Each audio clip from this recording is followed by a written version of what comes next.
Hollywood's golden age built icons on plastered smiles, flawless profiles, and publicity images so pristine they looked unreal. Towering movie posters and star-studded premieres created a mythology. Actors weren't just performers, they were living ideals. But behind those glossy portraits were bodies that didn't always match the image. Scars, chronic illness, congenital differences, some small, some devastating, were smoothed away by studio publicity machines that treated secrecy as a production value. This is the story of 7 Golden Age stars whose private realities contradicted the public fantasy. The men and women who performed both roles on and off camera, not only characters written into scripts, but the everyday part of appearing normal. What the public saw was perfection. What they didn't see were the operations, the special shoes, the camera tricks, the scripts rewritten to avoid difficult scenes, and the quiet accommodations made to keep careers afloat. These 7 lives reveal how talent, resilience, and sometimes tragedy were masked so the myth could live on. Robert Donat, the voice that kept breaking when audiences first fell in love with Robert Donat's performance in Goodbye, Mr. Chips, they watched a masterful transformation, a young teacher aging across decades with an emotional honesty few actors could match. They applauded his subtlety, his cadence, the warmth he brought to small gestures. They didn't know how hard he was breathing. Donat suffered from severe chronic asthma for most of his life. On some days his attacks rendered him unable to speak, an intolerable risk for a stage-honed actor whose voice was his main instrument. Productions would pause, schedules were reworked on the fly, scenes were shot in fragments to give him time to recover. MGM and other studios made medical arrangements and shuffled calendars to protect their valuable asset. But press releases never told the true cause when delays happened. Instead, shoots were blamed on rewrites and weather. The physical toll was obvious to those who worked with him. Mild scoliosis affected his posture, and long, demanding shoots exhausted him more quickly than his co-stars. But his limits shaped his craft.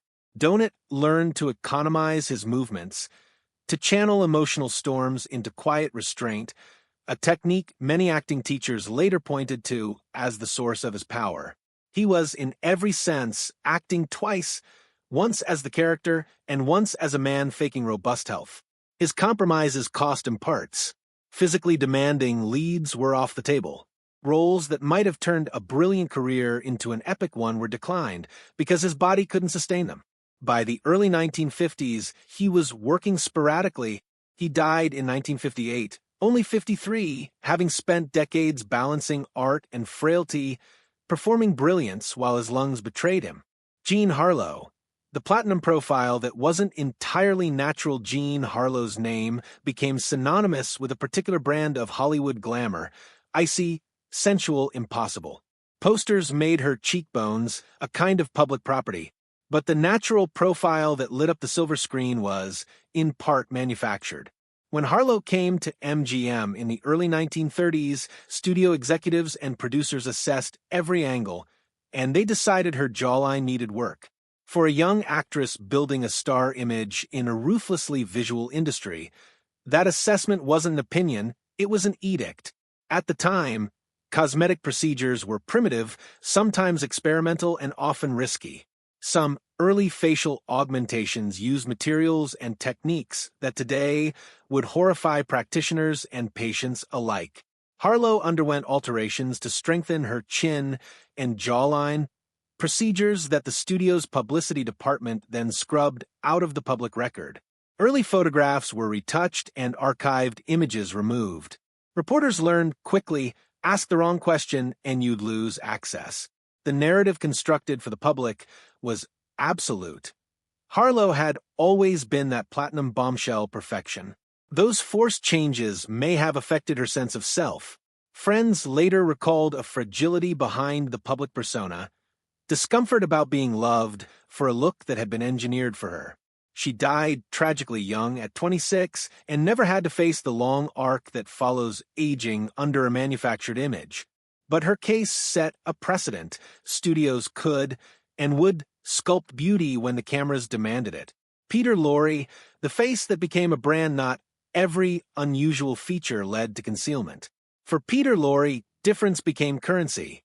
Laurie's uneven features, large, expressive eyes, and idiosyncratic voice turned him into the archetypal other on screen, the foreign, often dangerous, character who lingers in the mind long after the credits roll. Laurie likely had a condition that affected his eye appearance, what modern clinicians might label exophthalmos related to thyroid dysfunction. In an era when convention dictated classical good looks for leads, his appearance should have been a career obstacle. Instead, Laurie and the directors who cast him recognized its power. He didn't hide. He incorporated his look into his performances, making strangeness an asset. The result was a double-edged sword. Directors like Fritz Lang and others used Laurie's gaze to create an intensity that audiences couldn't look away from. Yet, Hollywood pigeonholed him. He was rarely considered for love interest roles or the leading man parts reserved for conventionally handsome actors. The industry exploited his difference, while simultaneously restricting his range. That tension, to be both indispensable and constrained, marks many character actors' careers. They create unforgettable work while never escaping the boxes others draw around them. Edward G. Robinson. The tough face that rewrote expectations. Edward G. Robinson's tough, craggy look and gravelly voice became shorthand for a certain kind of American screen presence, sharp, hard-edged, unforgettable. He was the gangster in Little Caesar, the presence in Double Indemnity, the force across a long list of memorable parts. Yet his face, so instantly recognizable, may have stemmed from congenital tendencies, facial proportions that some medical historians describe in terms used for mild craniofacial differences. Whatever their origin, those features didn't prevent Robinson from reinventing what a star could be. Where the studio system wanted masks of beauty, he offered character, raw, undeniable, and magnetic. Typecast as the tough guy, he could have resented the limitation. Instead, he overwhelmed it. Robinson's career is one of the clearest counterarguments to Hollywood's narrow aesthetic. Talent could force the industry to expand its definition of what made a star. He rarely spoke of feeling limited by looks.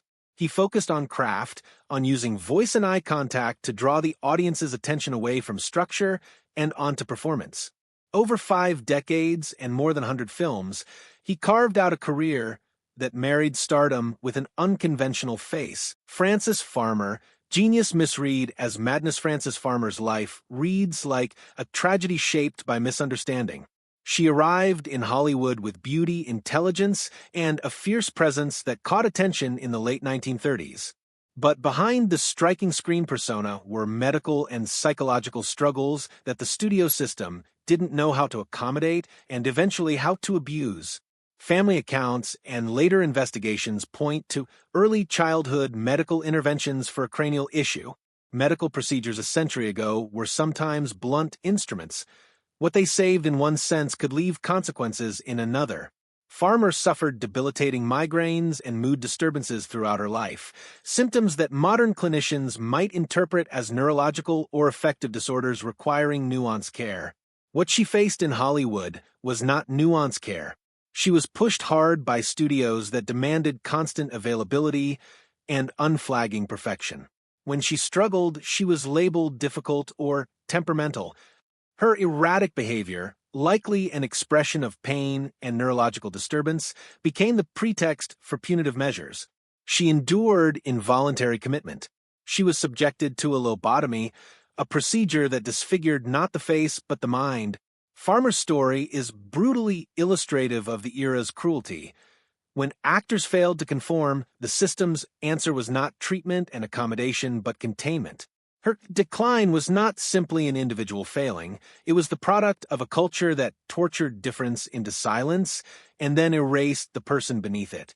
Raymond Burr, the leading man who learned to hide a limp Raymond Burr, dominated American television for years as Perry Mason and later as Robert Ironside. Both characters projected authority, intelligence, and an imposing presence.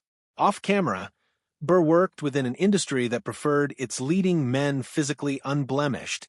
Reports from crew and colleagues suggest Burr had one leg shorter than the other, a congenital difference or childhood injury that caused a limp. Hollywood did what it always did. It found technical solutions. Specially modified shoes, clever camera angles, strategic furniture placement, and fight choreography that avoided obvious walking shots all kept the limp invisible to viewers. Burr accepted the accommodations and protected his privacy. He rarely spoke of it publicly. His later role as Ironside, a detective confined to a wheelchair, flipped perception on its head.